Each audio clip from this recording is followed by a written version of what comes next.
Hello, എല്ലാവർക്കും spices വേൾഡിൻ്റെ പുതിയൊരു വീഡിയോയിലേക്ക് സ്വാഗതം. അപ്പോൾ നമ്മുടെ ഇന്നത്തെ വീഡിയോ പനീർ കൊണ്ട് ചെയ്യാൻ പറ്റുന്ന ഏറ്റവും ടേസ്റ്റി ആയിട്ടുള്ള ഒരു സൈഡ് ഡിഷാണ് പനീർ ബട്ടർ മസാല. അപ്പോൾ നമുക്ക് ഈ വീഡിയോ കാണാം. ഫ്രണ്ട്സ്, അതിന് മുന്നേ ഈ ചാനൽ ആദ്യമായിട്ട് കാണുന്നവരാണെങ്കിൽ ചാനൽ ഒന്ന് സബ്സ്ക്രൈബ് ചെയ്യണേ, കൂടാതെ തൊട്ടടുത്തുള്ള ബെല്ലൈക്കണും കൂടി. അപ്പോൾ നമുക്കിനി വീഡിയോ കാണാം. അപ്പോൾ ഇതിനായിട്ട് ആദ്യം തന്നെ നമുക്കൊരു പാൻ ഒന്ന് ചൂടാക്കി എടുക്കണം. ചൂടായിട്ട് വരുമ്പോൾ നമുക്ക് അതിലേക്ക് ആദ്യം ഒരു 2 ടീസ്പൂൺ ഓയിലൊന്ന് ഒഴിച്ചു കൊടുക്കാം. അതിന് ശേഷം അതിൻ്റെ കൂടെ 2 ടേബിൾ സ്പൂൺ ബട്ടർ കൂടി ചേർത്ത് കൊടുക്കണം. അപ്പോൾ ഓയിലും ബട്ടറൊക്കെ ഇപ്പോൾ നന്നായിട്ട് ചൂടായിട്ടുണ്ട്. ഇനി ഇതിലേക്ക് നമുക്കൊരു 3 ഗ്രാമ്പു ഇട്ട് കൊടുക്കാം. ഇതിൻ്റെ കൂടെ തന്നെ 2 ഏലക്ക കൂടി. ഇനി ഇതിലേക്ക് നീളത്തിൽ സ്ലൈസ് ചെയ്ത് വെച്ചിരിക്കുന്ന 2 സവാളയാണ്. അപ്പോൾ ഇതുകൂടി ഇട്ട് കൊടുക്കാം. ഇനി അടുത്തായിട്ട് നമുക്കിതിലേക്ക് ചേർത്ത് കൊടുക്കേണ്ടത് ഒരു 4 അല്ലി വെളുത്തുള്ളി ഇതുപോലെ എടുത്തിട്ടുണ്ട്. അപ്പോൾ അതിട്ട് കൊടുക്കാം. ഇതിൻ്റെ കൂടെ ഇതേപോലെ ഒരു കഷ്ണം ഇഞ്ചി കൂടി എടുത്തിട്ടുണ്ട്. ഇതൊന്നും കൂടി നമുക്ക് കട്ട് ചെയ്തിട്ട് ഇട്ട് കൊടുക്കാം. ഇനി ഇതെല്ലാം കൂടി നന്നായിട്ട് വഴറ്റിയെടുക്കണം. അപ്പോൾ ഇതിൽ സവാള, വെളുത്തുള്ളി, ഇഞ്ചിയൊക്കെ അപ്പോൾ ഇതേപോലെ ഒന്ന് വഴണ്ടി വന്നിട്ടുണ്ട്. ഇനി നമുക്ക് അടുത്തായിട്ട് ഇതിലേക്ക് ചേർത്ത് കൊടുക്കേണ്ടത് 3 തക്കാളിയാണ്. നല്ല പഴുത്തിട്ടുള്ള 3 തക്കാളി മീഡിയം സൈസ്. അപ്പോൾ ഇത് കൂടി ഇട്ട് കൊടുക്കാം. അടുത്തായിട്ട് നമുക്കിതിൻ്റെ കൂടെ ഒരു 10ഓളം അണ്ടിപ്പരിപ്പ് ഒന്ന് ചേർത്ത് കൊടുക്കാം. ഇനി ഇതെല്ലാം കൂടി നന്നായിട്ടൊന്ന് വഴറ്റിയെടുക്കാം. നമുക്കിതുപോലെ ഇപ്പോൾ തക്കാളിയൊക്കെ ഒന്ന് പെട്ടെന്ന് കുക്കായിട്ട് വരാൻ ഒന്ന് മൂടി വെച്ച് കൊടുക്കാം. അപ്പോൾ ഒരു 5 മിനിറ്റ് നമ്മൾ ഇതുപോലെ ഒന്ന് മൂടി വെച്ച് കുക്ക് ചെയ്തിട്ടുണ്ട്. അപ്പോൾ തക്കാളിയൊക്കെ ഇപ്പോൾ നന്നായിട്ട് കുക്കായിട്ടുണ്ട്. അപ്പോൾ ഈ തവി വെച്ചിട്ട് തന്നെ നമുക്ക് നന്നായിട്ടൊന്ന് ഇതുപോലെ ഒന്ന് ഉടച്ചു കൊടുക്കാം. അപ്പോൾ തക്കാളിയൊക്കെ നന്നായിട്ട് ഉടഞ്ഞു വരും. അപ്പോൾ ഇത്രയും മതിയാവും. ഇനി നമുക്ക് സ്റ്റവ് ഓഫ് ചെയ്ത് കൊടുക്കാം. ഇനി ചൂടാറാനായിട്ടൊന്ന് മാറ്റി വയ്ക്കാം. അതിന് ശേഷം നമുക്കൊരു ജാറിലിട്ട് നന്നായിട്ട് ഇതൊന്ന് അരച്ചെടുത്ത് വയ്ക്കാം. അടുത്തായിട്ട് ഇതിലേക്ക് ഒരു പാൻ ഒന്ന് ചൂടാക്കിയിട്ട് അതിലേക്ക് 2 ടീസ്പൂൺ ഓയിലൊന്ന് ഒഴിച്ചു കൊടുക്കാം. ഇതിൻ്റെ കൂടെ ഒരു 2 ടേബിൾ സ്പൂൺ ബട്ടർ കൂടി ഇട്ട് കൊടുക്കാം. ഇതിലേക്ക് നമ്മൾ വെളിച്ചെണ്ണ എടുക്കരുത്, അതല്ലാത്ത ഏത് ഓയിൽ വേണമെങ്കിലും നമുക്ക് യൂസ് ചെയ്യാം. ഇതിലേക്ക് നമുക്ക് ആദ്യം ഒരു വഴനയിലൊന്ന് ഇട്ട് കൊടുക്കാം. അതിൻ്റെ കൂടെ ഒരു പച്ചമുളക് ഇതുപോലെ ഒന്ന് കട്ട് ചെയ്തിട്ട് ഇട്ട് കൊടുക്കാം. ഇനി ഇത് നന്നായിട്ടൊന്ന് മൂപ്പിച്ചെടുക്കണം. ഇനി ഇതിലേക്ക് നമുക്ക് ചേർത്ത് കൊടുക്കേണ്ടത് ഒരു സവാള ഇതുപോലെ ഒന്ന് ചെറുതായിട്ട് കട്ട് ചെയ്തെടുത്തിട്ടുണ്ട്. അപ്പോൾ ഇത് കൂടി ഇട്ട് കൊടുക്കാം.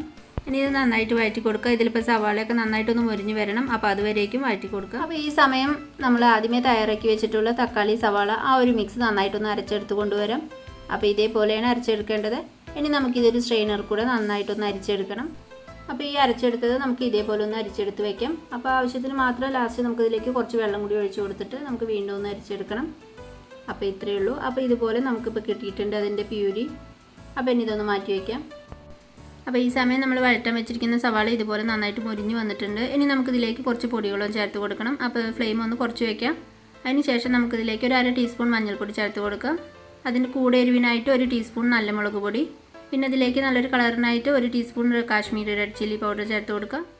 ഇനി ഇതിലേക്ക് 1 ടീസ്പൂൺ മല്ലിപ്പൊടി, ഇതിൻ്റെ കൂടെ 1 ടീസ്പൂൺ ഗരം മസാല, പിന്നെ ഇതിലേക്ക് ഒരു 1/4 ടീസ്പൂൺ നല്ല ജീരകത്തിൻ്റെ പൊടി.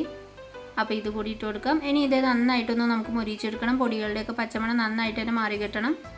അപ്പോൾ ഇതാ ഇതേപോലെ നന്നായിട്ട് മൊരിഞ്ഞ് വന്നിട്ടുണ്ട്. ഇനി നമുക്കിതിലേക്ക് നമ്മളിപ്പോൾ അരിച്ച് വെച്ചിരിക്കുന്ന ആ ഒരു തക്കാളി, സവാള, അപ്പോൾ അതൊക്കെ നമ്മൾ അരച്ചെടുത്തിട്ടുള്ള ഈ ഒരു മിക്സ് ഇതിലേക്ക് ഒഴിച്ച് കൊടുക്കാം. അതിലേക്ക് കുറച്ചുകൂടി ഒന്ന് വെള്ളം ഒഴിച്ചിട്ട് നമുക്ക് അതുകൂടി ഇതിലേക്ക് ഒഴിച്ച് കൊടുക്കണം. ഇതിൻ്റെ കൂടെ നമുക്ക് ആവശ്യത്തിന് ഉപ്പ്, 1 ടീസ്പൂൺ ഉപ്പൊന്ന് ചേർത്ത് കൊടുക്കാം. ഇനി ഇത് നന്നായിട്ട് നമുക്കൊന്ന് തിളപ്പിച്ചെടുക്കണം. ഒരു 5 മിനിറ്റോളം ഒന്ന് തിളപ്പിച്ചെടുക്കാം. അപ്പോൾ ഇതാ ഇതേപോലെ നന്നായിട്ട് തിളച്ച് വന്നിട്ടുണ്ട്. ഇപ്പോൾ ഇതാ നമ്മുടെ ഈ കറി ഇതേപോലെ ഒന്ന് തിക്കായിട്ടാണ് ഇരിക്കുന്നത്. അപ്പോൾ നമുക്കിനി ആവശ്യത്തിന് ഇതിലേക്ക് വെള്ളം കൂടി ഒഴിച്ച് കൊടുക്കണം. അപ്പോൾ ചൂടുവെള്ളം ഒഴിച്ച് കൊടുക്കാം നമുക്കിതിലേക്ക്. പിന്നെ ഈ ഒരു മസാല അധികം വാട്ടറി ആവില്ല, കുറച്ചൊന്ന് തിക്കായിട്ട് തന്നെയാണ് നമുക്ക് വേണ്ടത്. അപ്പോൾ പാകത്തിന് മാത്രം വെള്ളം ഒഴിച്ച് കൊടുക്കുക. അപ്പോൾ ഒരു ഗ്ലാസ് വെള്ളത്തോളം ഒഴിച്ച് കൊടുക്കുക. അപ്പോൾ ഈ ഒരു തിക്കിലാണ് ഇപ്പോൾ ഈ ഗ്രേവി ഇരിക്കുന്നത്. ഇനി നമുക്കിത് നന്നായിട്ടൊന്ന് തിളപ്പിച്ചെടുക്കണം. ഒരു 5 മിനിറ്റോളം തന്നെ നമുക്ക് നന്നായിട്ട് തിളപ്പിച്ചെടുക്കാം. ഇപ്പോൾ നന്നായിട്ട് തിളച്ച് വന്നിട്ടുണ്ട്. ഈ സമയം നമുക്കിതിലേക്ക് ചേർത്ത് കൊടുക്കേണ്ട ഒരു 2 ടേബിൾ സ്പൂൺ ഫ്രഷ് ക്രീമാണ്. അപ്പോൾ ഇതുകൂടി ഒഴിച്ച് കൊടുക്കാം. അതിന് ശേഷം നന്നായിട്ടൊന്ന് ഇളക്കി യോജിപ്പിച്ചെടുക്കാം. ഇനി അടുത്തായിട്ട് നമുക്കിതിലേക്ക് ചേർത്ത് കൊടുക്കേണ്ടത് പനീറാണ്. അപ്പോൾ ഞാൻ 200 ഗ്രാം പനീറാണ് എടുത്തിരിക്കുന്നത്. അത് ഇതുപോലെ ഒന്ന് കട്ട് ചെയ്തെടുത്തിട്ടുണ്ട്. അപ്പോൾ 20 പീസസാണ് നമുക്കിതൊന്ന് കിട്ടിയിട്ടുള്ളത്. അത് ഇതിലേക്ക് ഇട്ട് കൊടുക്കാം. ഇനി ഇത് സാവധാനത്തിൽ ഒന്ന് ഇളക്കി കൊടുക്കാം. അതിന് ശേഷം നമുക്ക് പനീർ ഒന്ന് കുക്കായിട്ട് കിട്ടാൻ നമുക്കൊരു 5 മിനിറ്റ് ഒന്ന് മൂടി വെച്ച് കൊടുക്കാം. പിന്നെ പനീർ നമുക്ക് പെട്ടെന്ന് തന്നെ വെന്ത് കിട്ടുന്നതാണ്, അതിന് കൂടുതൽ സമയം വേണ്ട.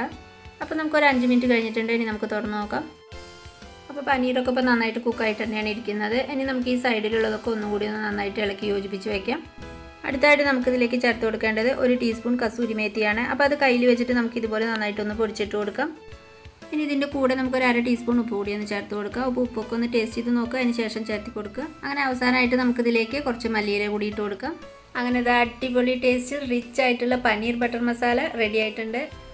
അപ്പോൾ ഇനി നമുക്ക് സ്റ്റവ് ഓഫ് ചെയ്ത് കൊടുക്കാം. അപ്പോൾ ഈ പനീർ ബട്ടർ മസാലയുടെ ഗ്രേവി ഇപ്പോൾ ഈ ഒരു തിക്കിലാണ് വേണ്ടത്. അപ്പോൾ ഒരു പെർഫെക്റ്റ് ആയിട്ടുള്ള പനീർ ബട്ടർ മസാല റെസിപ്പിയാണിത്. അപ്പോൾ എല്ലാവരും ഇതുപോലെ ട്രൈ ചെയ്ത് നോക്കണം.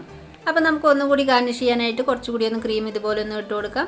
അപ്പോൾ ഇതെല്ലാം നമ്മുടെ ഇഷ്ടത്തിനനുസരിച്ചിട്ട് ചെയ്യാം. ഞാനിപ്പോൾ ഇതേപോലെ ഒന്ന് ചെയ്ത് കൊടുക്കുകയാണ്. അപ്പോൾ എല്ലാവർക്കും ഈ ഒരു വീഡിയോ ഇഷ്ടപ്പെട്ടു എന്ന് വിചാരിക്കുന്നു. വീഡിയോ ഇഷ്ടമായാൽ ലൈക്ക് ചെയ്യുക, ഷെയർ ചെയ്യുക, അതുപോലെ കമൻറ്റ് ചെയ്യുക. പിന്നെ ഈ ചാനൽ വീഡിയോ ആദ്യമായിട്ട് കാണുന്നവരാണെങ്കിൽ ഇതുപോലുള്ള കൂടുതൽ നല്ല വീഡിയോകൾക്കായി ചാനൽ സബ്സ്ക്രൈബ് ചെയ്യാൻ മറക്കല്ലേ. കൂടെ തൊട്ടടുത്തുള്ള ബെല്ലൈക്കണും കൂടി. അപ്പോൾ ഓക്കെ ഫ്രണ്ട്സ്, നെക്സ്റ്റ് വീഡിയോ ആയിട്ട് കാണുന്നവരേക്കും എല്ലാവർക്കും നന്ദി.